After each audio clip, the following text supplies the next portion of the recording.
In this video, we will explain how you should build bases on PurityVanilla.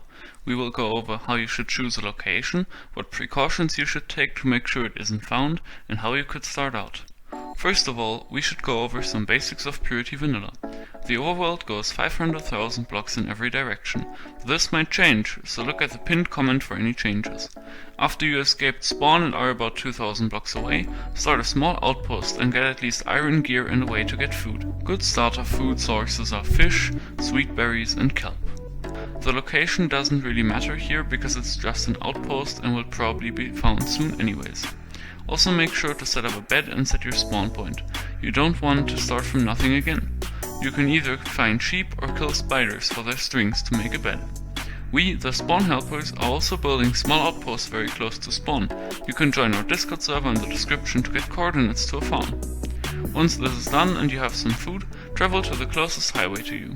The highways are located at all major axes, so +X, -X and so on in the nether at world height. Remember to bring a boat or some wood with you, because they usually have ice, which makes traveling really easy. Once you have good gear, also make sure to get an ender chest. It's the only safe place to store items everywhere. For your first permanent base, make sure you are at least 100,000 blocks away from spawn and at least 5,000 blocks away from any highway. To make it harder for griefers to find your base, don't leave any trails behind. If you use another portal to get to the overworld, set your spawn point at the new base location. Deposit all your items and your armor and only take a pickaxe and flint and steel with you. Go back into the nether and break the portal, then make a fire, drop your items in there and use /suicide. Remember that this can leave experience orbs behind, so the safer way is to jump into a lava lake since nobody will see the experience in there. Another important trick is to build underground if you are worried that your base could be found. You are not allowed to use ESP hacks in PurityVanilla, so most griefers will simply walk over your base and not notice it. This isn't necessary if you are more than 400,000 blocks away, although since nobody will go through the hassle of searching there anyways. The most important thing to remember is how most bases get found in Grief, through insiding. Insiding a group or base means joining it to get coordinates and then griefing the base. To avoid this, be very careful about who you trust. Many griefers claim to have insided many groups before, and they are experts at winning the trust of people. Always leave important things in your ender chest to make them safe from griefers and thieves. To conclude, here are some good ideas on the location and possible buildings at your main base.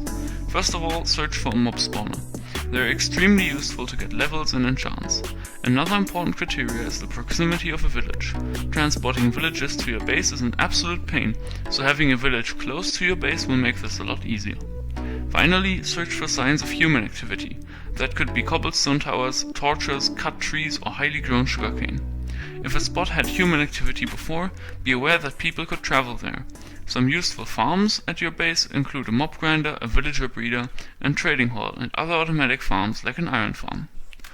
If you're interested in joining our group, the SpawnHelpers, or need coordinates to one of our spawn farms, just join the Discord and the link in the description.